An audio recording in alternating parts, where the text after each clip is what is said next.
May kaso na, pero investigasyon hindi pa tapos? Mga bagong detalye sa ICC case ni Duterte. May isang detalye mula sa pinakahuling status conference ng International Criminal Court o ICC na nakatawag ng pansin ng maraming tagamasid sa kaso ni dating Pangulong Rodrigo Duterte. Ayon sa mga naging talakayan sa korte, inamin mismo ng prosekusyon na hindi pa tapos ang kanilang investigasyon. Hindi pa umano pinal ang lahat ng ebidensya. Hindi pa rin kumpleto ang listahan ng mga testigo. At pinag-aaralan pa rin kung may mga karagdagang insidente na isasama sa kaso. Dahil dito, nagtakda ang Trial Chamber 3 ng deadline hanggang August 31, 2026 upang matapos ng prosekusyon ang kanilang mga kinakailangang paghahanda. Para sa ilan, ito ang naging sentro ng diskusyon matapos ang status conference.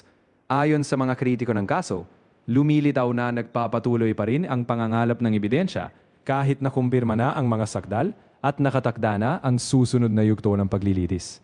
Samantala, naninindigan naman ang iba na bahagi ito ng proseso ng ICC at may mga pagkakataong nagpapatuloy ang paghahanda ng magkabilang panig habang papalapit ang trial. Ngunit para sa mga tumututol sa kaso, isang malaking tanong ang kanilang ibinabato.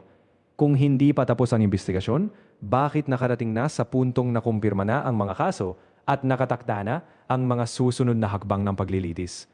Isa ito sa mga usaping patuloy na pinagtatalunan ng mga sumusuporta at kumukontra sa proseso ng ICC. Kasabay nito, formal na rin namang binuo ng International Criminal Court ang Trial Chamber 3 na hahawak sa kaso ni dating Pangulong Rodrigo Duterte. Itinalagang mga hukom sina Judge Joanna Horner, Judge Kibong Bake at Judge Nicolas Gilo. Si Judge Joanna Horner ang nagsisilbing presiding judge ng chamber at isa sa mga personalidad na masusing sinusubaybayan ng mga nagmamasid sa kaso. Sa mga nakaraang linggo, naging laman ng mga diskusyon ang ilang pahayag na iniuugnay kay Judge Corner tungkol sa usapin ng jurisdiksyon at sa magiging direksyon ng paglilitis. Gayunman, mahalagang tandaan na ang mga pananaw na iniuugnay sa isang hukom ay hindi automatikong nangangahulugan ng opisyal na posisyon ng buong korte o ng buong ICC. May magkakaibang interpretasyon ang iba't ibang legal experts tungkol sa saklaw ng jurisdiksyon ng ICC matapos humalis ang Pilipinas sa Rome Statute noong 2019. May mga nagsasabing nananatili ang jurisdiksyon para sa mga alegasyong naganap habang miyembro pa ang bansa. Mayroon ding nagsasabing dapat mangibabaw ang usapin ng soberanya at pambansang jurisdiksyon. Dito naman pumasok ang pagsusuri ng legal expert na si Attorney Anthony Ludalvi Vista. Sa kanyang mahabang pagdalakay, sinabi niyang masyading nakatuon ang maraming tao sa politika at mga argumento sa social media habang nakakaligtaan humano ang pinakamahalagang bahagi ng kaso. At iyon ay ang hukom na hahawak sa paglilitis. Ayon kay Vista, ang profesional na background ni Judge Joanna Horner ay nagpapakita ng isang hukom na nakatuon sa ebidensya, proseso at courtroom discipline. Aniya, ang mga hukom na may malawak na karanasan sa criminal litigation ay kadalasang hindi naaapektuhan ng mga pampolitikang naratibo. Mas mahalaga para sa kanila kung may sapat na ebidensya upang patunayan ang mga alegasyon. Sa pananaw ni Vista, hindi propaganda, hindi social media campaign at hindi media pressure ang magdedesisyon sa magiging resulta ng kaso. Ang magiging sentro ng paglilitis ay kung mapapatutunayan pa ng prosekusyon ang kanilang mga alegasyon gamit ang kapanipaniwala at tanggap na ebidensya. Binigyang diin din niya na ang depensa ay magkakaroon ng pagkakataong questionin at salungatin ang mga ebidensyang ihaharap. Sa huli, ayon kay Vista, ang kaso ay maaaring hindi umikot sa politika kundi sa isang pangunahing prinsipyo ng criminal law. Ang mga alegasyon ay kailangan mapatunayan. Sa isa pa niyang pahayag, tinalakay naman ni Vista ang usapin ng accountability at jurisdiksyon. Ayon sa kanya, bagamat mahalagang usapin ang pananagutan para sa mabibigat na alegasyon, hindi maaaring ihiwalay dito ang tanong kung sino ang may legal na kapangyarihan humawak at magpasya sa kaso. Aniya, bago magkaroon ng pananagutan, kailangan munang malinaw kung may jurisdiksyon ng tribunal na humahawak sa usapin. Ibinaliwanag din niya ang kahalagahan ng prinsipyo ng complementarity sa Rome Statute. Sa ilalim ng prinsipyong ito, hindi nilikha ang ICC upang palitan ang mga pambansang hukuman. Sa halip, kikilos lamang ito kapag hindi kayang o hindi handang magsagawa ng tunay na investigasyon at paglilitis ang isang bansa.